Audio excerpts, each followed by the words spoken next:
bahari na maji kwa namna na motiji mahitaji. Let's raise a toast to the Kenyan coast. The far we have come, we can confidently boast.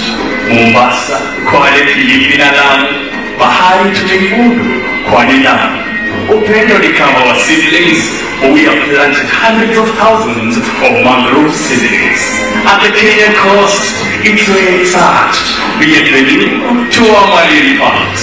Kisite Mpunguti, Malili na Matamu, in preserving coral reefs, wote wataalamu. Our ocean harbors 94% of life on Earth. So yes, this conversation holds water. Our ocean, our heritage, our future. Tuilinde usiku kucha. And thanks to our president for his hand in the blue economy. Manamutu gani? Wewe haukomi.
Ningekuwa mimi tajiri, ningekununulia gari.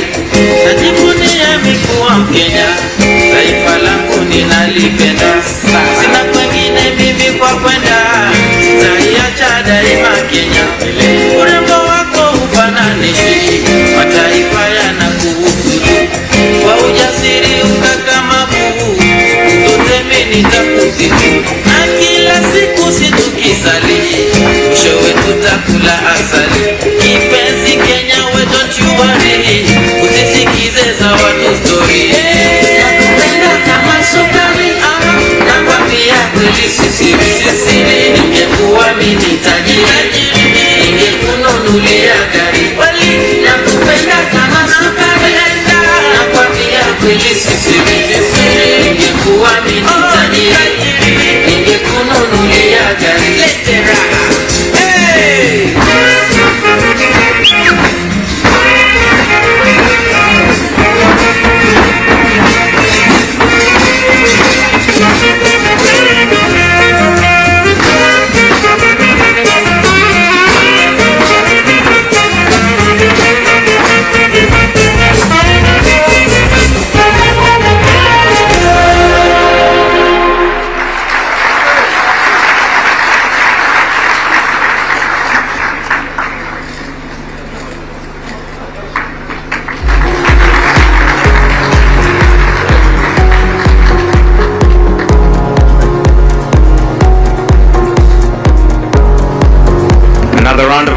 For a wonderful performance right there.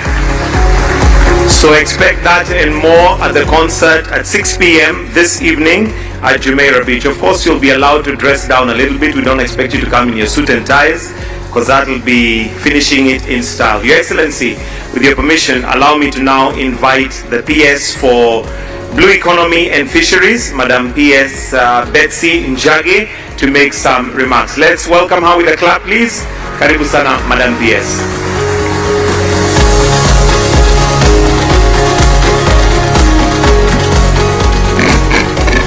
Your Excellency, the President of the Republic of Kenya, Dr. William Samoei Ruto, I'll ride on the protocols already established.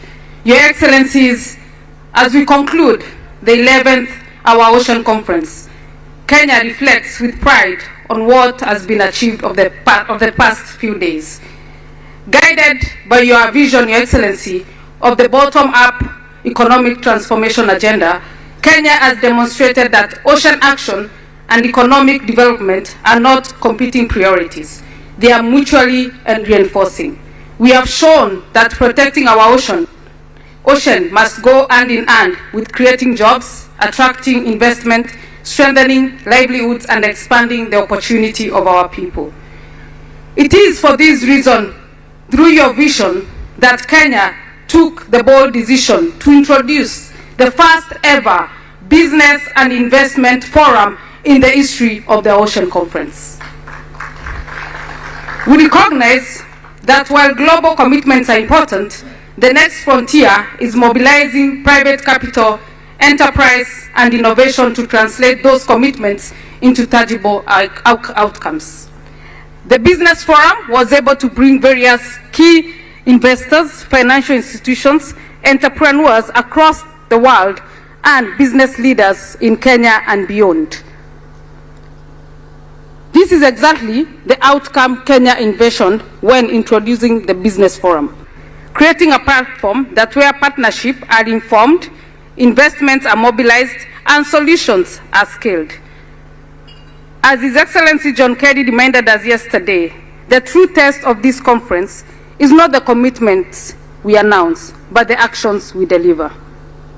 Your Excellency, as I conclude, we are equally proud that this conference was able to attract more than 150 young leaders across Kenya into the Youth Leadership Summit, bringing fresh ideas and adopting a collective call to action for ocean stewardship, innovation, and sustainable livelihoods. We also welcome leading scientists, researchers, and innovators whose contribution reinforced the importance of science and technology in shaping the future of our ocean. Your Excellency, Kenya leaves this conference having helped shape a new chapter of our ocean journey, one that places the implementation, investment, and impact at the center of ocean action. To all our partners, delegates, thank you so much for standing with Kenya and for believing in the immense potential of our ocean. Kenya has shown that the blue economy is not merely a conservation agenda, it is an economic agenda, a jobs agenda, and a future generation agenda. From Mombasa, let us send a clear message to the world. The era of ocean commitments continues, but the era of ocean implementation has begun. Thank you very much. May God bless you. God bless Kenya. Asanteni. Thank you, Madam PS. Your Excellency, with your permission, allow me to now invite the Governor, Mombasa County, His Excellency Abdul Samad Sharif Nasir, to make his remarks. We can welcome him with a warm clap, please. Karibu, Governor. Thank you very much. Your Excellency, allow me to be able just to give a peek into our past, our present, and our hopeful future. Your Excellency, when we were walking in, there was a picture amongst those young people, women groups who benefited from a program that was done with your government and all the 6 county governments on the CAMSFED program. Had we not started that initiative then, today, those groups would not be talking about the achievements that they've been able to get. Your Excellency, last time we were on this road, I remember there are pictures that were taken and naysayers were trying to have their say, but today that road network is opening up all our hotels, something that is key when it comes to matters to do with the issues to do with the blue economy, which tourism is an integral part. Your Excellency, you will also recall me and yourself and I think a number of your CSs went to a cruise ship. We did not go there for any other reason, but we entered into a cruise ship for purposes of you selling Mombasa as a preferred destination. End result of that, today we are having more vessels coming into Mombasa, more tourism coming into Mombasa. Today we went into a research vessel that I'm sure the CS will be talking about and you will be able to probably mention on. And the issues to do with that research vessel is how we can be able to put in place mechanisms to ensure that our fisherfolk are well informed on methodologies and in areas in which they can be able to go out and fish. All this would not be possible if this country was going to work in silos. Even today as we speak, Mombasa has been blessed over the last couple of days. We've had about 6,000 delegates. And I'm not a very good mathematician. I might be a good politician, Your Excellency, but a mathematician, maybe not that much. But I was doing my calculations. There are 6,000 delegates, and excluding air tickets. But if you just look at the accommodation and everything else that they spend, and if we just ask them to, where I looked at it on an aggregate of about $1,000 for a period of about 4 days, that is someone who would have spent about $250 on a daily basis. Mombasa has just had a financial boost of $6 million over a period of 4 days. Now, I want to say this because of one reason. You have just come in from abroad. And while you are away, of course there are those naysayers who say that you're traveling too much. Please travel more so that you can be able to make sure that more and more of such can be able to come within our counties, because we are the ones who know the benefit of all that is currently going on. Your Excellency, yesterday you were not around, but I did mention our commitment in regards to waste management, the fact that we have started and we are embarking on a waste program for recycling, something that is all connected to do with ensuring that we have zero emission of plastics and waste in our oceans, hazardous waste programs to ensure that as much as we're a port city, we do not have an element of any hazardous waste in our oceans.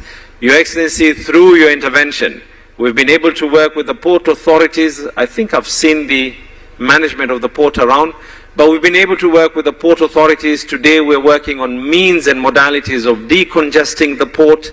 Today we are working on means and modalities, and the county government has been able to be an integral part of the port, including having the county government of Mombasa earn its rightful share as we continue and strive for way more.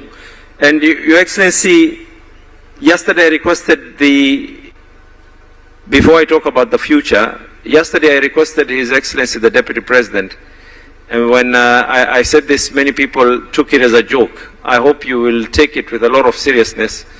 We want to pass a piece of legislation, Your Excellency, so that when these delegates come to Mombasa, as we are in the process of working with your government to have a national convention or a conference bureau, which is something that was your idea, a piece of legislation to make sure that everyone who is here finishes their money here. You see, I told you they'll take it as a joke. Your Excellency, and lastly, this is now in regards to the future. I will start with the nearest future. I have been able to be with you in a cruise ship. I've been with you in ferries, I've been with you in motorcades, I've been with you in aeroplanes, I've been with you in... But I think today will be the first day that I'm going to be joining you for a concert, where we're hoping that you're going to be putting on your dancing feet later on, the dancing shoes later on. And I just wanted to remind all the delegates, it's not every day that you actually go to a concert with the President and a delegation of this magnitude. So you're all invited at Jumeirah Beach. There'll be shuttles that have been made available, so each and every one of you can be able to make their way. And with those very many words, take the opportunity kuwakaribisha. Karibu sana Rais wa Unguja, karibu sana Mombasa. Najua ukifika hapo unahisi uko nyumbani. And the rest of you, please do feel at home. We hope that you're able to extend your stay even further, and Mombasa is open to way more conferences like this. And congratulations to my brother Hassan Ali Jo and the whole team from the Ministry of Blue Economy for putting together an extremely successful conference. Congratulations to each and every one of you, and once again, karibuni sana Mombasa. Thank you, Governor. Your Excellency, with your permission, allow me to now invite Mr. Costa Cadiz, European Commissioner for Fisheries and Oceans, European Union, to make his remarks. Let's give him a clap as he's coming. Mr. Costa Cadiz, welcome. Welcome, sir.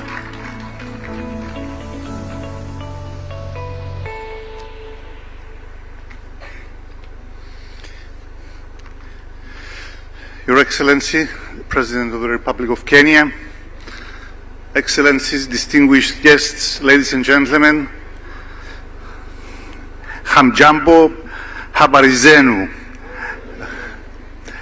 On behalf of the European Union, I would like to congratulate Kenya on a very successful Our Ocean Conference, and thank you very much for your warm hospitality.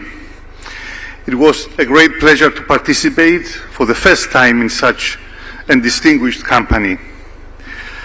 I am particularly pleased that this 11th edition of our Ocean Conference was organized here in Mombasa and for the first time in Africa. This conference offered a unique opportunity not only to reflect on the health of the ocean, but also to take stock of where we stand today and how best to navigate in a rapidly changing world. The challenge our ocean faces, from the existential threat of climate change to the rapid loss of biodiversity, are global in nature, so they demand global solutions and global action. We value our strong partnership with Africa. The EU pledged yesterday over 338 million euro for the ocean, because we believe in international cooperation and investing in our ocean, to protect it from climate change and pollution, illegal, unregulated and unreported fishing, and security threats, to observe it better and understand it, and to promote sustainable fisheries and thriving coastal communities worldwide. One takeaway I will take from Mombasa to the United Nations General Assembly and COP31 is the need for strengthening ocean observation through the Global Ocean Observing System, GOOS, and an international alliance, the Ocean Eye. We need global data more than ever today. Together with Canada, we will co-chair this alliance, and I'm pleased that Norway joined already the alliance and that many other countries very positively received the announcement of this initiative. I count on all partners, countries, private sector and philanthropies around the world to join this alliance, so we can proudly announce in September a more resilient global system. The EU committed 50 million euros to operationalize Ocean Eye, and an additional 12 million euros to support resilient global ocean data systems. Ocean Eye will connect us all. It will stabilize and expand critical observation networks and enhance global coordination on biodiversity and ecosystem monitoring efforts. Your Excellency, distinguished guests, the ocean needs us much as we need it. Needs us as much as we need it. Our action for the ocean depends on each and every one of us taking a stand and staying committed. This 11th Our Ocean Conference demonstrated that together we are stronger. Thank you.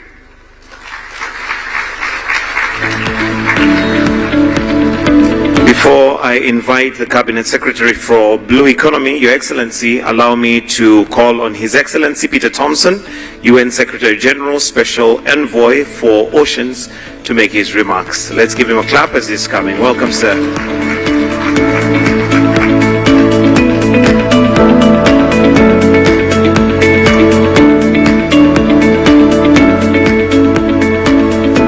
Amjambo. Your Excellency President RUTO and Your Excellency President Mwenyi and Deputy Prime Minister and Ministers, Excellencies, distinguished ladies and gentlemen, all courtesies observed, and on behalf of all of those of us who have made our way to Mombasa for this conference, I express heartfelt thanks to the government and people of Kenya, but also to the island city of Mombasa, and for all the warm hospitality we received here. Asante sana. After the Sustainable Blue Economy Conference in Nairobi in 2018, and after Kenya's co-hosting of the second UN Ocean Conference in Lisbon in 2022, and now through the successful completion of the Our Ocean Conference in Mombasa, we can affirm to all that when the world directs ocean responsibilities Kenya's way, it's putting them into very safe hands. On behalf of all, I wish to acknowledge with deep gratitude the conference organizers, coming from many walks of the Kenyan government, and also the World Resources Institute. Your reward lies in the fact that in spite of all the challenges thrown at you, thanks to your hard work, we've completed a world-class ocean conference here. Congratulations to you all. Excellencies, ladies and gentlemen, here in Mombasa we stand on the shores of a fabled coast, the Swahili coast, along which Arabian dhows long plied their trade, and early Portuguese navigators established maritime links between Europe and Asia. We stand here on the shores of what the world knows as the Indian Ocean, a vast body of water that is in fact an inseparable part of the planet's one ocean. Over 90% of the planet's living space is out there in that ocean, as is the great majority of life. Lift up a bucket of water with just 1 liter of that ocean water, and whether you can see them or not, you have before you 1 million phytoplankton, the very foundation of planetary life. Just one type of that phytoplankton, Prochlorococcus, produces 20% of the oxygen in the biosphere. In short, without that profusion of ocean life, the existence of humankind is null and void. Yet in spite of that existential fact, still we wantonly pollute the ocean with our chemicals and plastics. Still we overfish it and damage it with our industrial fishing fleets and our bottom trawling. Still we steadily warm it with our greenhouse gas emissions, heating it to the extent that sea levels are rising inexorably and coral reefs are dying. You have to ask the question, at this rate, at what point does life in the ocean just give up on us? Honest answer, we don't know yet. In spite of all the bombast and denialism, as if from a dream of blissful ignorance, the world is waking up to our overwhelming reliance on a healthy ocean. And here's where the hope comes in. Here's where we see a prosperous future for our grandchildren and theirs.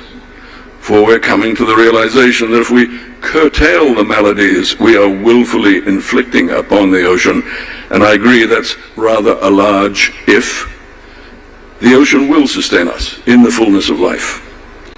If you think of the fact that over 70% of the planet's surface is covered by the ocean, and then consider how prolific marine life has evolved to be, an average pelagic fish lays over 1 million eggs. You can see a future in which most of what we eat and drink will come from the sea. And so our quest must be to turn that large if into a can-do proposition, a global consensus of positive ocean action rooted in good science and nature-positive restoration measures. For all aspects of the current decline in the ocean's health, let us embrace the belief that the harm humankind has done can be undone. And so the call to action is for humankind to put an end to the anthropogenic maladies we've been putting on the ocean's health, which means that the green transition to renewable energy and circular economies powered by the overwhelming logic of science and now of economics must proceed at a greatly hastened pace. In the ocean, we're required to transition from hunting to farming. We're required to find the golden mean between conserving and sustainably using the ocean's resources. And I ask you to keep ever in mind that the golden mean is not a chimera.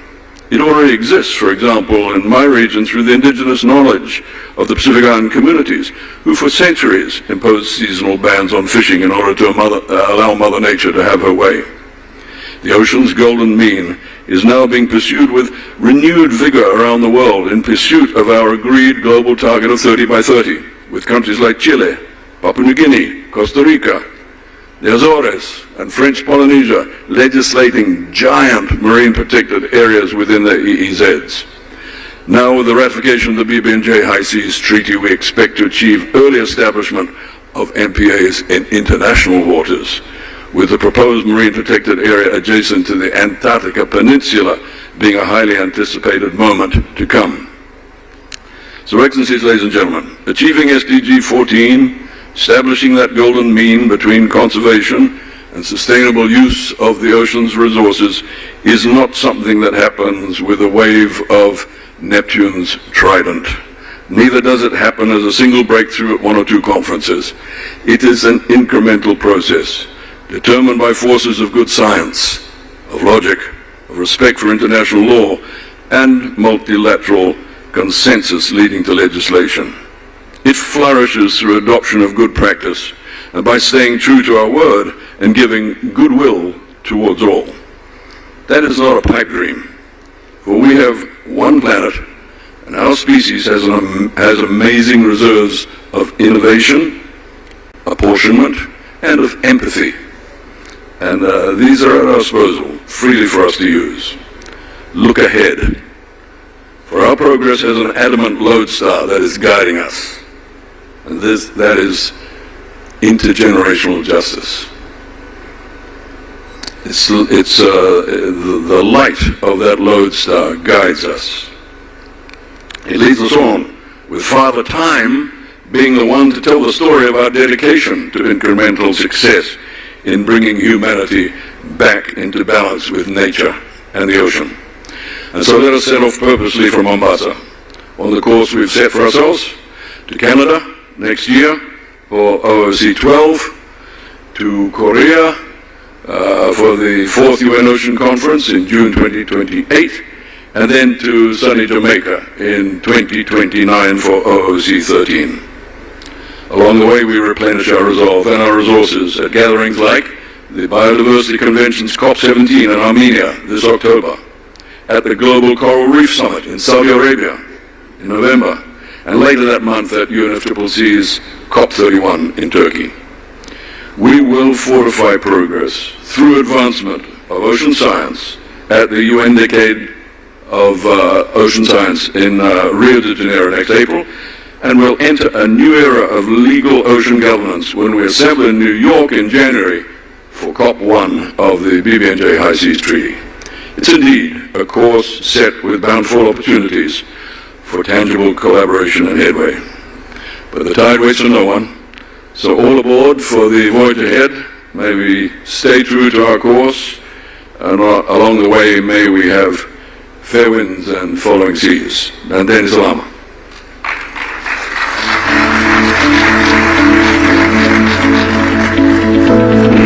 With your permission, Your Excellency, allow me to now invite the Cabinet Secretary for Mining, Blue Economy and Maritime Affairs, Honorable Ali Hassan Joho.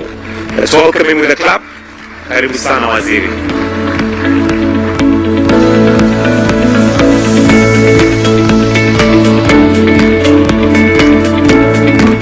Your Excellency, Dr. William Samoei Ruto, President of the Republic of Kenya, Your Excellency, Dr.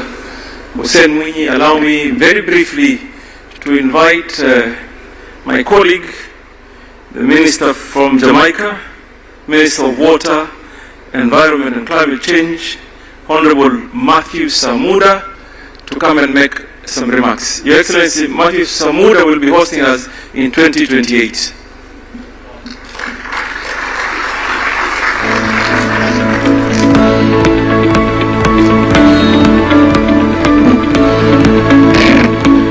Your Excellency, President Honorable William Ruto, distinguished heads of delegation, excellencies, representatives of governments, indeed friends of the ocean all. Allow me to thank the government and people of Kenya for their hospitality and indeed their ocean leadership. On behalf of the government and people of Jamaica, it is with profound gratitude, humility, and a deep sense of responsibility that I accept the honor of hosting the 2029 Our Ocean Conference in Montego Bay, Jamaica. This is more than the acceptance of an event. It is the acceptance of a responsibility to the world's oceans, to future generations, and to billions of people whose lives, livelihoods, food, security, culture, and prosperity depend on a healthy marine environment. For Jamaica, this moment carries special significance. Montego Bay is not simply a beautiful coastal city. It is a place etched into the history of global ocean governance. It is here that the negotiations culminating in the landmark UN Convention on the Law of the Sea found their enduring legacy, giving the world the legal framework that continues to govern the use and protection of our oceans today. We will convene a conference focused not merely on promises, but on implementation. Excellencies, the world does not need simply another conference, the world needs outcomes. In 2029, we look forward to welcoming the world to Montego Bay, where history helped shape the law of the sea, and where together we will help the future, shape the future of the ocean. We also look forward to working with colleagues and friends in Canada next year in their hosting of the Our Oceans Conference. Again, on behalf of the government and people of Jamaica, I thank you for your confidence, your partnership, and your commitment to our shared ocean. We look forward to welcoming all of you, including His Excellency, in Montego Bay, Jamaica. One ocean, one future, one shared responsibility. Thank you.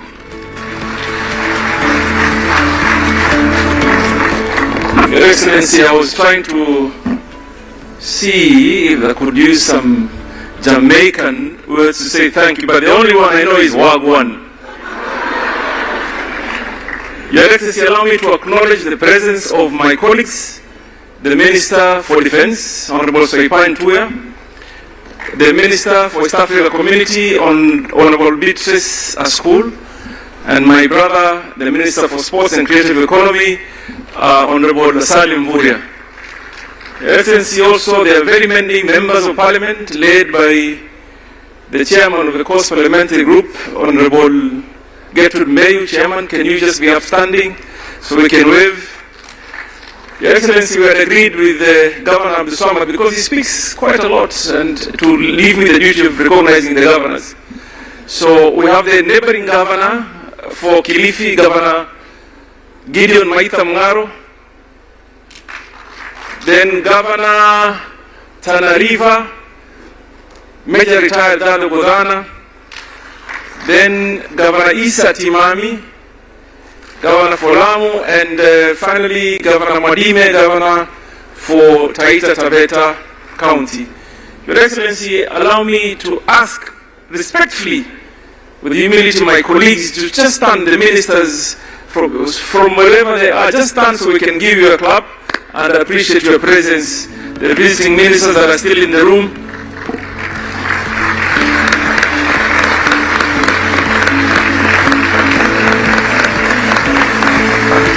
Thank you very much. Your Excellency, ladies and gentlemen, Kenya is honored to have hosted the 11th Hour Ocean Conference, and the city of Mombasa is proud to have played host. This gathering has been a turning point in ocean diplomacy, one led by Global South, anchored in Africa's rising role as a center for innovation and partnerships, guided by conviction that the future belongs to our children and that we are merely custodians. The 11th Ocean Conference has elevated what too many conferences leave behind: community voices, gender equity, youth leadership, and indigenous knowledge systems that have governed our oceans long before international frameworks existed. In the course of the week, we successfully prosecuted all the 8 pillars of the conference. Your Excellency, on the Ocean Climate Nexus, we aligned ocean action with global climate goals and affirmed that the two cannot be separated. On the sustainable fisheries, we confronted IUU fishing with both community accountability and scientific rigor. On the sustainable blue economy, we unlocked investment pathways and financing frameworks that can drive real growth for coastal nations. On marine protected areas, we charted credible routes towards the 30 by 30 target and strengthened the case for protecting the high seas. Your Excellency, on maritime security, we reinforced the need for continuous capacity building to keep our waters safe and open for trade. On marine pollution, we tackled plastic across their full life cycle, from production to the ocean floor. On maritime transport and infrastructure, Excellency, we named what previous ocean conferences overlook: that our ports, our shipping corridors, and our coastal facilities are the arteries of trade, the backbone of connectivity, and the foundation of resilient blue economy. Investing in them means jobs, prosperity, and dignity for our people. And through our special agenda on community leadership, we insisted that the bottom-up approach must drive economic action, because no management strategy that bypasses the people will ever succeed. The conference was enriched by academic symposia, youth forums, and business dialogues that brought together researchers, young leaders, and investors from across the world. 40 side events expanded these discussions further, producing flow announcements, investment deals, and new collaborations that will outlast this week, Your Excellency. As a nation, we recognize the ocean as the engine of our development, the foundation upon which food security, trade, energy, tourism, and community resilience are all built. To realize the full potential, destructive practices must be reversed and finance flows redirected towards sustainable ocean investment. Our ports, shipping lines, and coastal infrastructure are not peripheral concerns. They are central to how Africa connects with the world and how our people access prosperity. Your Excellency, as we close this conference here in Mombasa, it is not a simple feeling that I have. It is more of accountability. We have transformed shared concerns into concrete commitments, building resilience for vulnerable coastal communities, advancing climate research and capacity building, mobilizing ocean climate finance, and strengthening maritime transport systems that bind Africa to global economy. There are promises made in this city, before this ocean, to the generations who will inherit both. This conference, Your Excellency, has shown us something important. The ocean is not one subsector. It is a living system where climate, security, fisheries, transport, infrastructure, pollution, and community leadership converge. To govern it well, we must hold all these together. That is the philosophy of our theme. That is the meaning of our shared heritage and our shared future.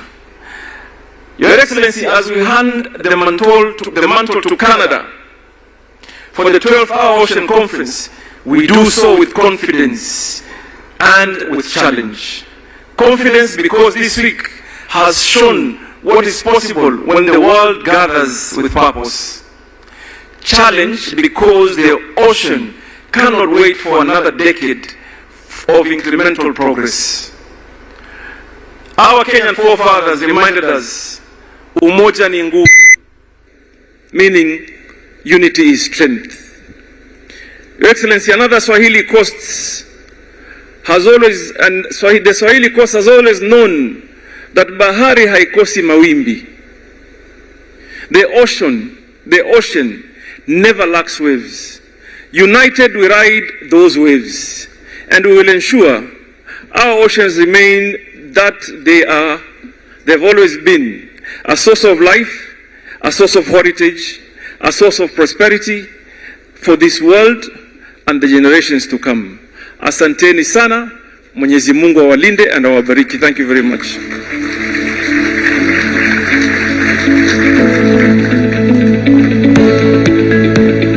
Your Excellency, I have one more duty, a very simple duty, to invite our next host to the floor.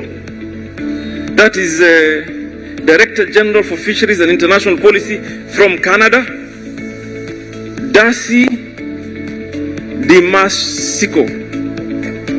Correct? So that I can hand over the baton, Your Excellency.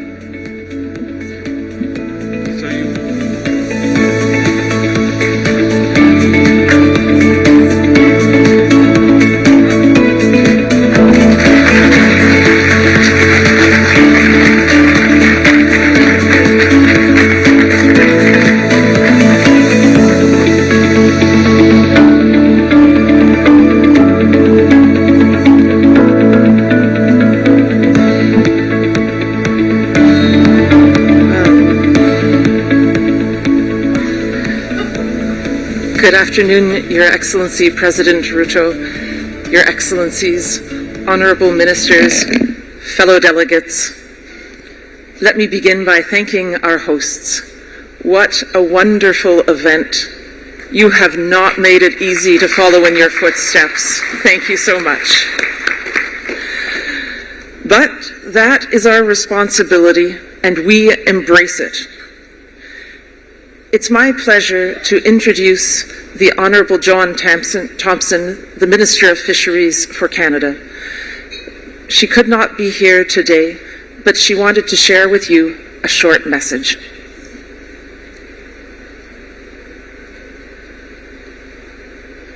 Hello, I'm Joanne Thompson, Canada's Minister of Fisheries. I'm pleased to announce that Canada will host the 2027 Our Ocean Conference in Halifax, Nova Scotia. We look forward to welcoming the world to our shores next spring. The world's oceans are one of nature's most precious gifts to humankind. They are the foundation of food security, culture, and identity, and the lifeblood of coastal communities everywhere. With the world's largest coastline, Canadians are deeply connected to the ocean. As host of the 2027 Our Oceans Conference, we will bring that lived experience to the table, grounding global discussions in real experience and practical solutions. Our goal is to deliver a conference that advances global ambitions and translates shared commitments into meaningful actions. Some of the things you can expect Canada to showcase next year include the importance of partnerships with Indigenous peoples and the generational knowledge they bring to ocean stewardship, the urgent need to protect northern marine ecosystems as climate change transforms the Arctic at an unprecedented pace, and how we're using science, data, innovation, and nature-based solutions to support sustainable economic opportunities. I want to congratulate the government of Kenya for hosting a successful conference in Mombasa. You showcased your country's strong commitment to ocean leadership and the importance of taking global action. I'm excited to build on this momentum in Canada, where we will strengthen ocean governance, build a stronger blue economy to support a coastal, rural, and island communities, and turn your ambitions into real action. And yes, Canadian world-class seafood will be on the menu. We will see you in 2027.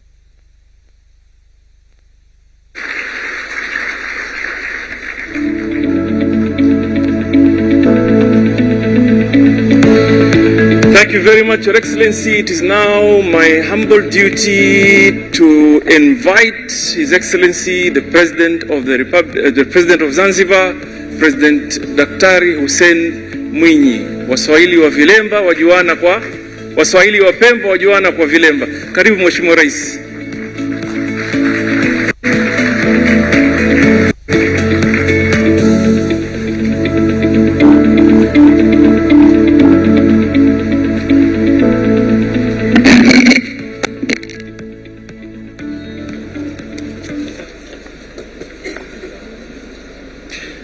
Your Excellency, Dr. William RUTO, President of the Republic of Kenya, Honorable Ministers here present, distinguished delegates, ladies and gentlemen.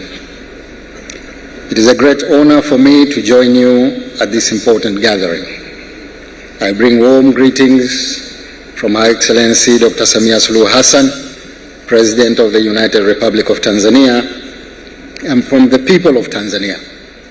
Her Excellency had greatly wished to participate in this gathering personally. However, due to other pressing official commitments, she was unable to do so, and I'm here to represent her at this very important occasion. Excellencies, ladies and gentlemen, at the outset, allow me to commend the government and people of the Republic of Kenya for hosting this 11th Our Ocean Conference here in Mombasa.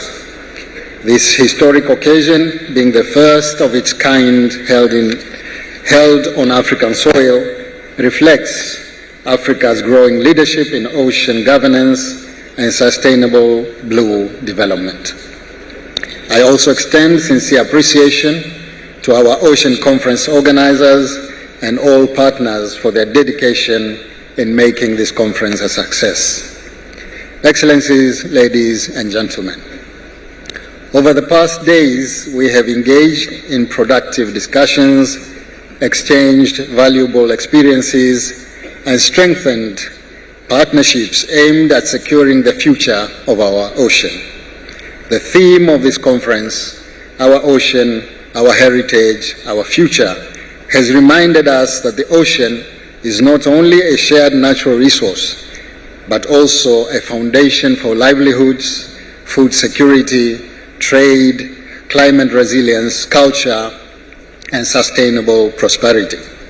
The discussions and commitments made during this conference has reaffirmed the urgent need for collective action to address the interconnected challenges facing our oceans, including marine pollution, biodiversity loss, climate change, unsustainable exploitation of marine resources, and maritime insecurity.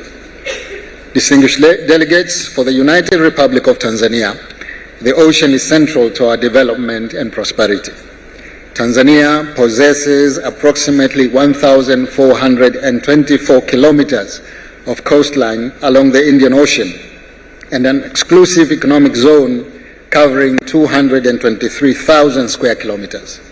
Our country is also endowed with approximately 64,000 square kilometers of ocean waters, and 61,500 kilometers of fresh water resources, making the blue economy one of the most strategic sectors for our long-term economic transformation.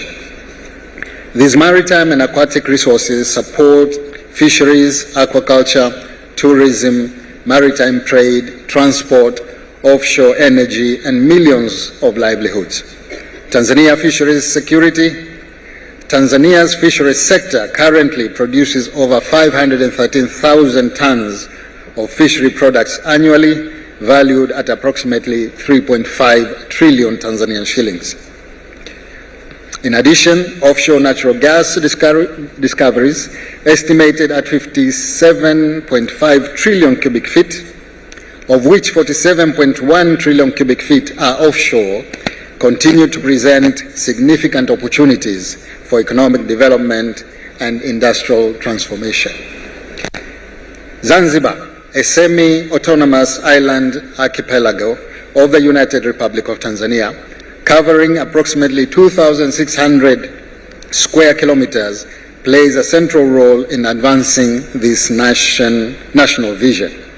The blue economy contributes nearly 30% of Zanzibar's GDP and directly supports livelihoods for a substantial share of the population, particularly women and youth engaged in fisheries, seaweed farming, tourism, and marine-related trade. Recognizing the immense value of ocean resources, Tanzania has placed the blue economy at the center of its national development agenda.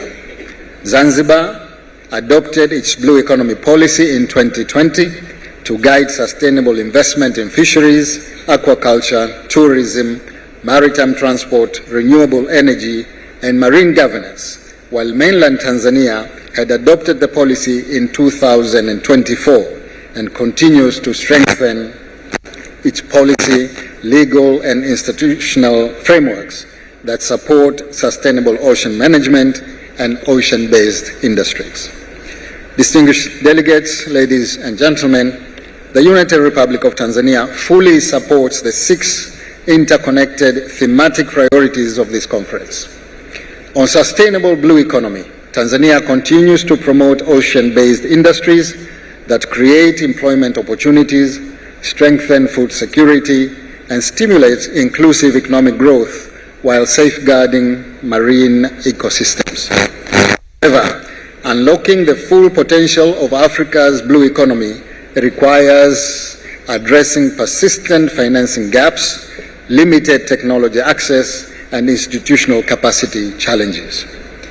On sustainable fisheries, Tanzania continues to combat illegal, unreported, and unregulated fishing through strengthening regulatory frameworks, science-based fisheries management, community participation, and enhanced maritime surveillance systems.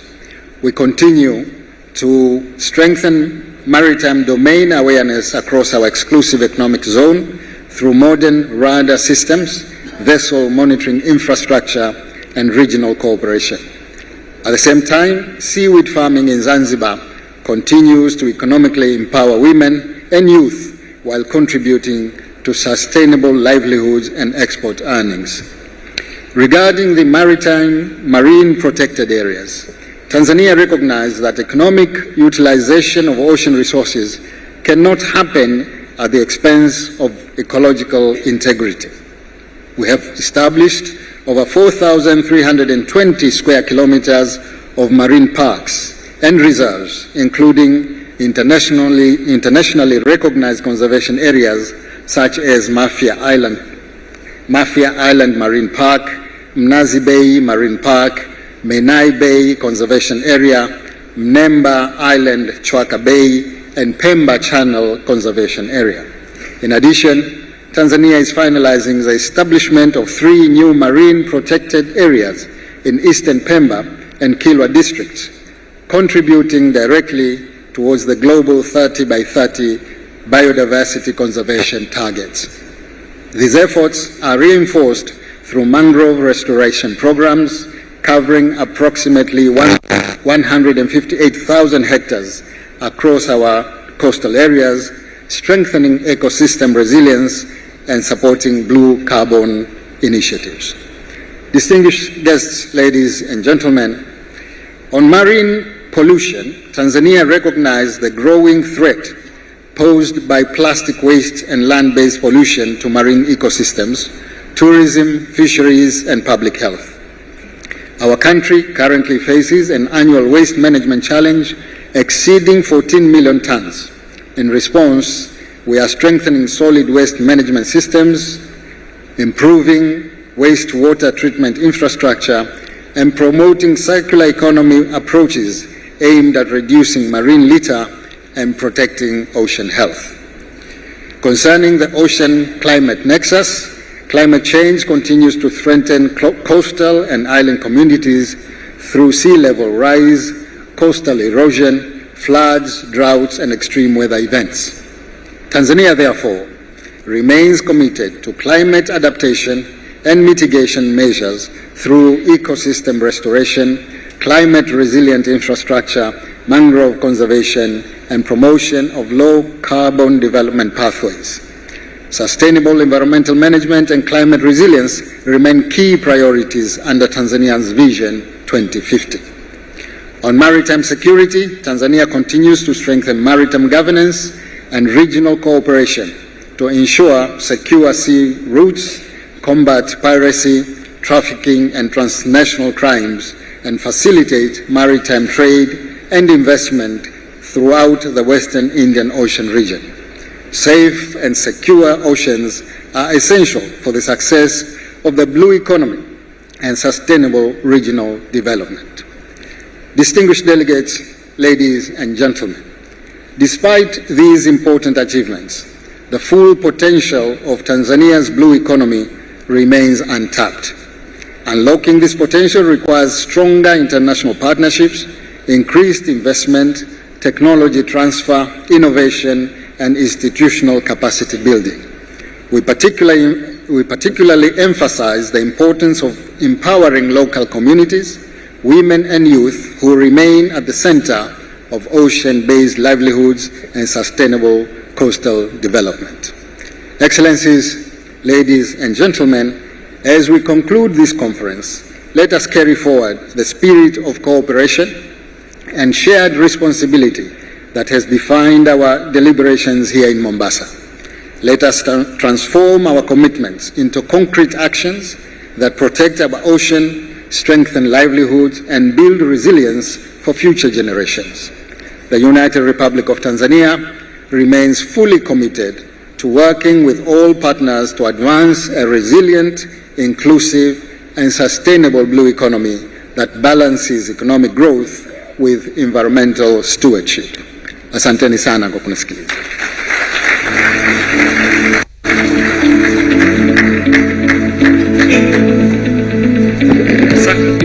Asante sana Mheshimiwa Rais. Your Excellency, very quickly, with your permission, I had forgot to recognize my colleague, Deborah Baraza, the Minister for Environment. And I am told also the Governor of Kwale, Fatuma Achani. The Deputy Governor, oh yeah, sorry. And finally, Your Excellency, I want to thank everybody that participated in the whole of government approach, the principal secretaries that are here, thank you very much. And Canada, we will support you. Excellency, Canada has asked that we support. So with your permission, we will support. We will go and do some work with Canada. Finally, Your Excellency, I want to request that we be upstanding so that we can welcome His Excellency, the President of the Republic of Kenya, Dr. William Samoei Ruto.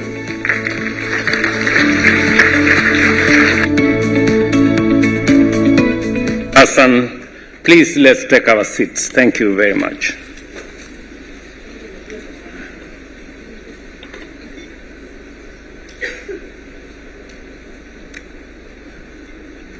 First, on behalf of the government and people of Kenya, I want to thank all of you for finding time to come for this important Our Oceans conference.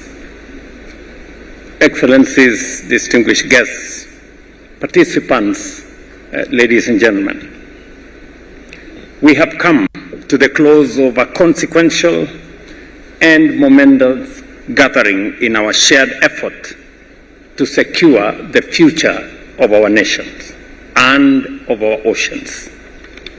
I commend you for the 4 days of productive, candid, and forward-looking deliberations.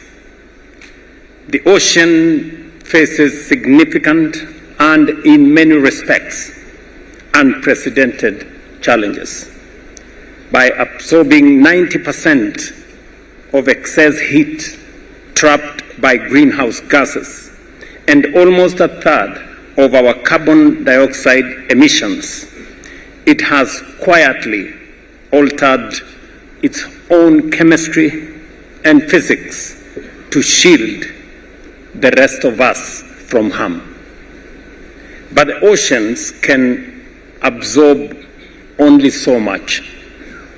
And now it is pushing back. Rising seas are displacing millions in low-lying coasts and islands. Acidifying waters are corroding the base of the marine food chain and the livelihoods built upon them. Stronger storms, marine heat waves, storm surges, and coastal flooding are destroying infrastructure and straining communities already stretched very thin. Marine pollution, above all plastics, is reaching the deepest trenches and affecting even the smallest fish. For too long, our response has been held back by weak political will, inadequate finance, the slow deployment of technology and innovation, limited capacity, and governance that is fragmented, weakly regulated, and poorly enforced. Yet human ingenuity has always risen in moments of difficulty, turning hardship into opportunity. And in this direction, we are now making progress. Consider this. The United Nations Convention on the Law of the Sea gave us the Constitution of the Ocean. In the past year alone, 2 landmark agreements have given it force.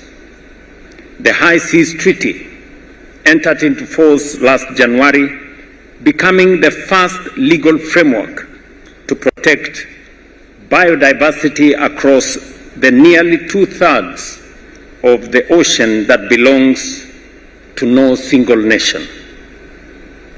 Complementing this achievement, the World Trade Organization's agreement on fisheries subsidies entered into force in September 2025, making it the first World Trade Organization agreement devoted to sustainability. I say this with particular pride, as Kenya was among the nations whose ratification finally carried that agreement over the line and into force.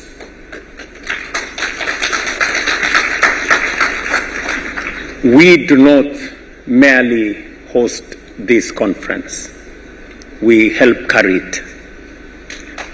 So we end this summit on a very high note.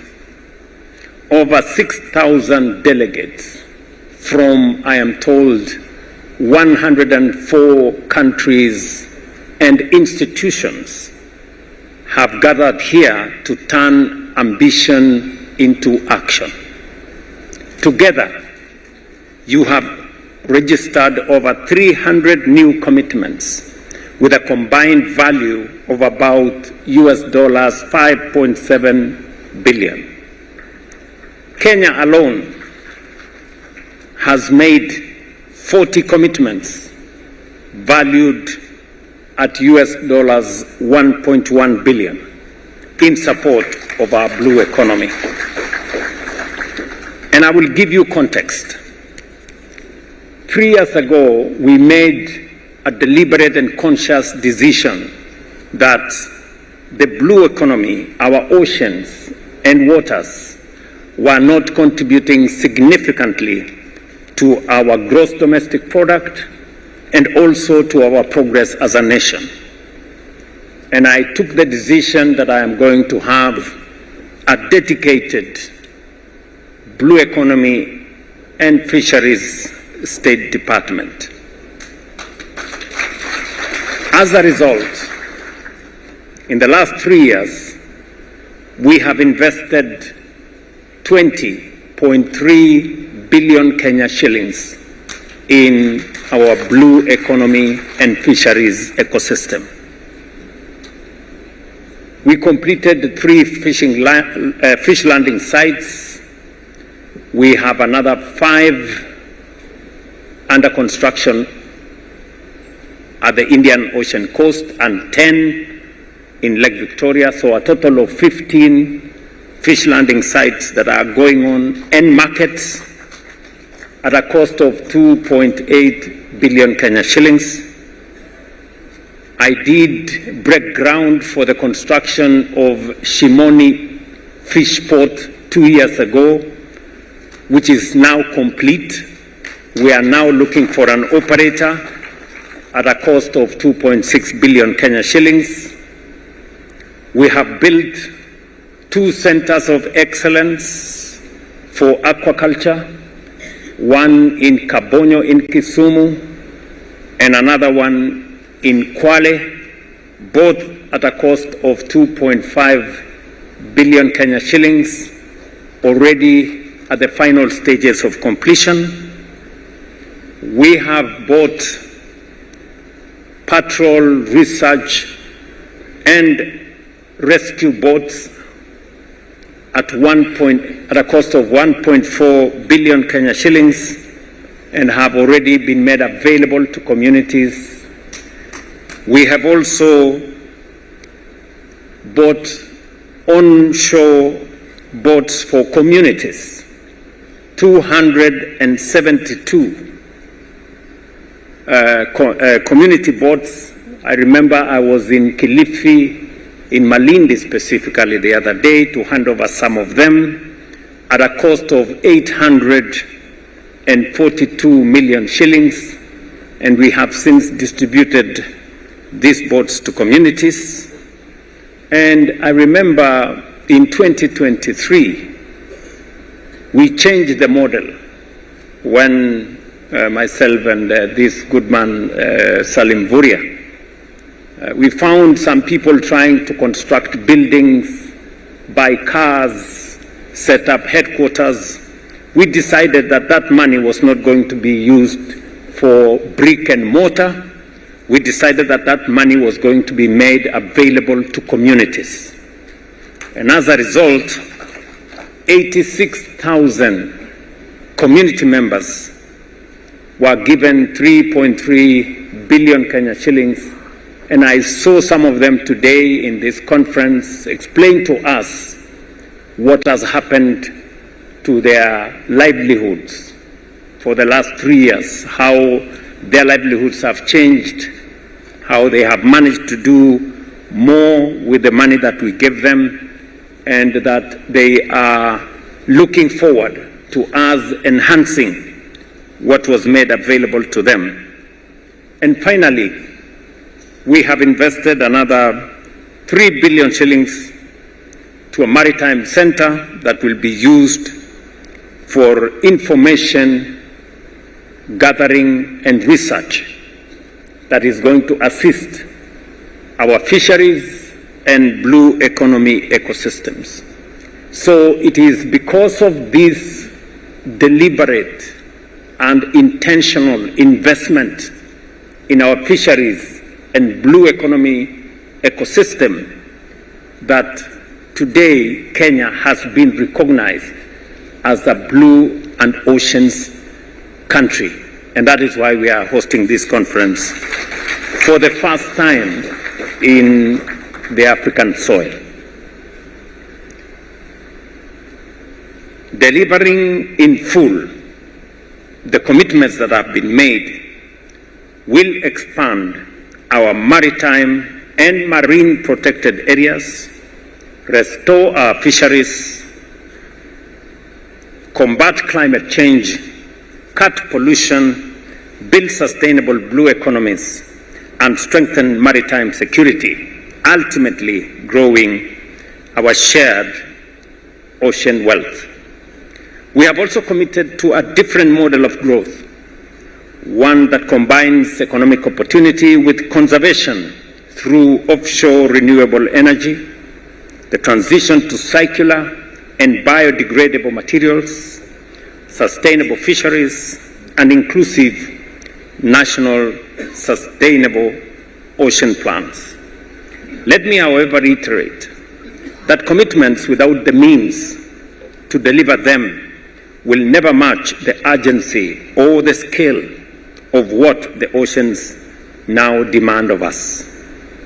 We must find new and bolder ways to mobilize finance, deploy technology and innovation, build capacity, and make our existing ocean frameworks work together rather than apart. The cost of protecting the ocean cannot keep falling on those who did the least to harm it. And it is the reason why in the G7 meeting that I had the honor to attend yesterday and the day before, the discussion was about new partnerships, how we can do things differently.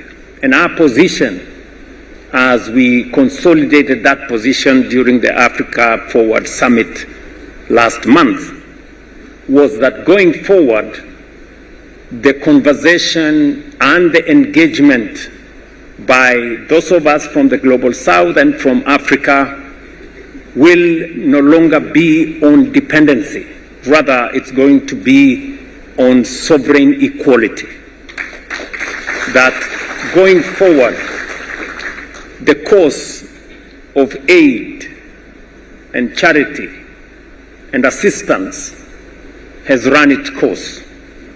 Going forward, it has to be partnerships, and partnerships that are mutually beneficial. And we did also agree at the Africa Forward Summit, and it is the position that I presented to the G7, that going forward, we will reject any engagement that amounts to extraction. We will reject any extractive engagements. Going forward, it is going to be investments that create jobs, that create value, and that makes everybody a winner by creating a win-win outcome. That it is in the interest of all our partners that we create jobs in Africa, that we create value in Africa. In any case, going into the future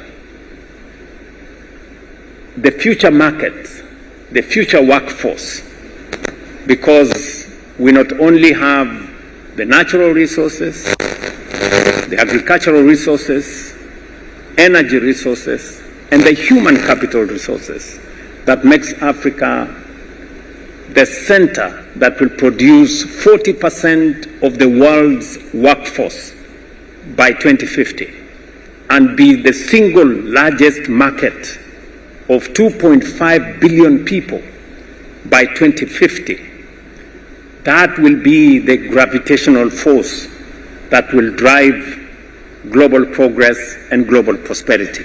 And as a result, there is need to now eliminate all the barriers that stand in the way to accessing new ways of financing this continent and the resources that we have, not for purposes of treating Africa being treated special. It is in pursuit of being treated equal.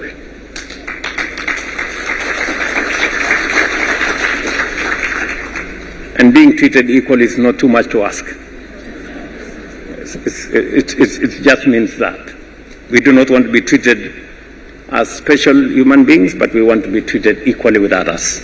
So this is the mission, and I'm very happy that this conference has delegates from across the world. And we are speaking together because oceans and all the other resources are shared equally amongst all people. In conclusion, the world has one honest option: to turn political promise into real action, to green our ports, drive blue-green industrialization, create high-value and dignified jobs, and secure a living and resilient ocean. We did not come to Mombasa to add our names to a longer list of promises. We came to turn the tide. Let the measure of this conference not be what we pledged on the shore, but what we deliver in the waters. Excellencies, ladies and gentlemen, once again, I extend my most sincere gratitude to all of you for your invaluable contribution throughout this conference, and for fellow citizens from the Republic of Kenya. Niwashukuru sana. Nimshukuru waziri wetu Ali Hassan Joho kwa ile kazi amefanya na timu yake kutoka wizara Betsy, PS wake na PSS wale wengine, pamoja na wale wote walioshiriki pamoja katika kuendesha conference hii ambayo tumesikia ushuhuda kutoka hawa wageni kwamba ni conference ya kimataifa ambayo imetengenezwa katika mji wetu wa Mombasa. Nataka niseme pongezi. Conference hii inayofanyika hapa Mombasa ni conference ya kwanza kufanyika, Ocean Conference ya kwanza kufanyika katika bara la Afrika. Haijafanyika kwa bahati, haijafanyika kwa makosa. Imefanyika kwa sababu tuko na mpango, na dunia nzima linaelewa tuko na mpango, na ndio sababu hiyo tuko na conference hii hapa Kenya. Na sio hii conference peke yake, niwakumbushe kidogo. 2023 tulikuwa na conference ya kwanza ya Africa Climate Summit iliyofanyika katika bara letu la Afrika. Niwakumbushe tena ya kwamba mwezi uliopita tulikuwa tena na conference ya kwanza ya Africa Forward ambayo imefanyika katika Anglophone country hapa Kenya, iliyohudhuriwa na marais karibu 33. Na jana na juzi Kenya pia ilikuwa inawakilisha bara letu la Afrika katika mkutano wa G7. Na leo hapa Mombasa tunakamilisha mkutano wa kwanza katika bara la Afrika la Ocean Conference. Haya mambo yote hayafanyiki kwa mzaha ama kwa bahati ama kwa makosa. Yanafanyika kwa mpango, na kwa sababu dunia nzima iko na heshima na ile kazi tunayofanya kama serikali na wananchi wa taifa letu la Kenya. Ndio nazidi kuwaambia ndugu zangu wa Kenya, tujiamini bwana, tuamini taifa letu.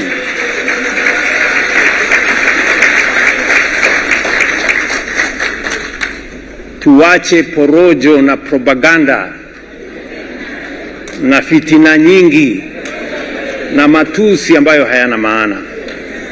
Tuwe na mpango bwana, tuwe na sera.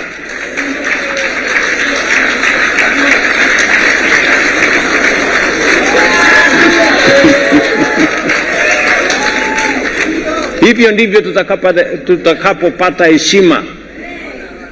Sijui kama tunaelewana. Ukiangalia katika vyombo vya habari huwezi hata kujua kwamba kuna conference kubwa ya kimataifa inaendelea Mombasa. Kule kwenye vyombo vya habari ni matusi, fitina na vitu mambo madogo madogo. Lakini sawa tu. Hivyo ndivyo mambo yalivyo hapa. Lakini kitakuja kueleweka.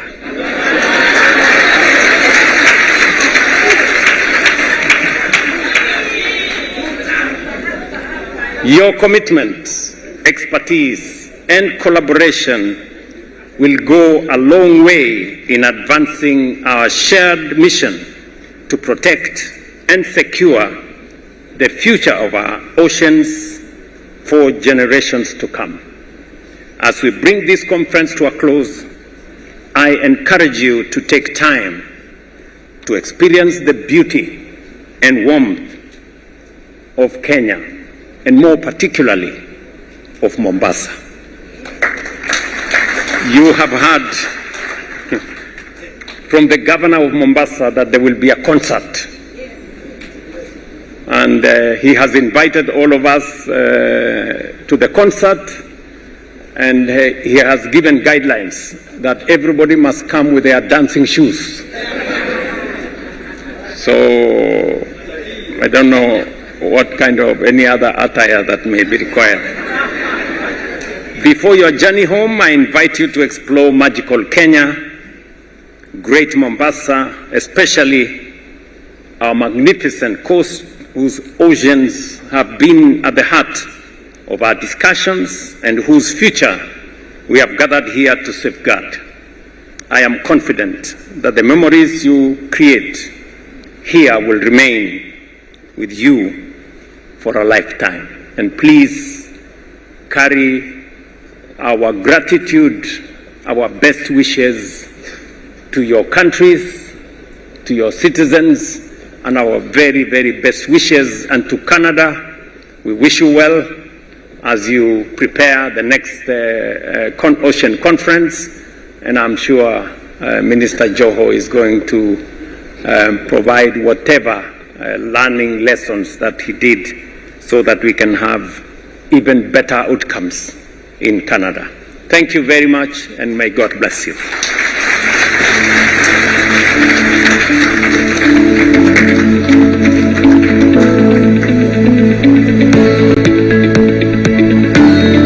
Thank you, Your Excellency, and a round of applause.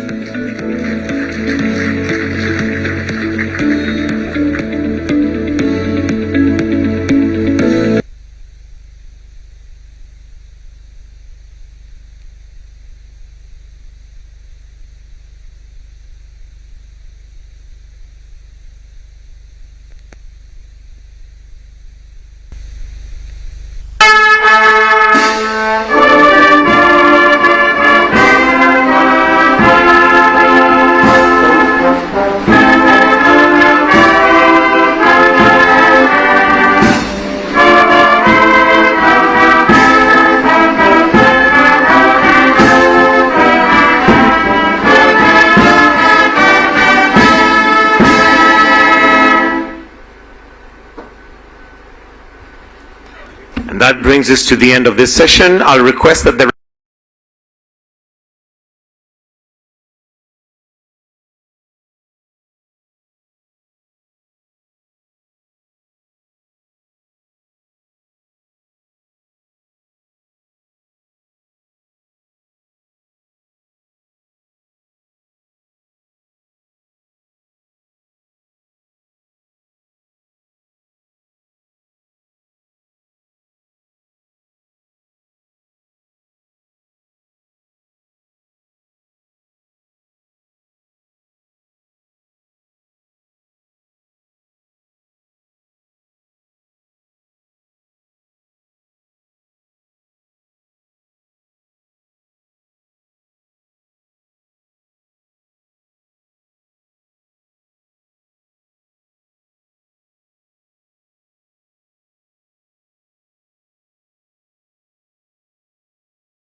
Amen.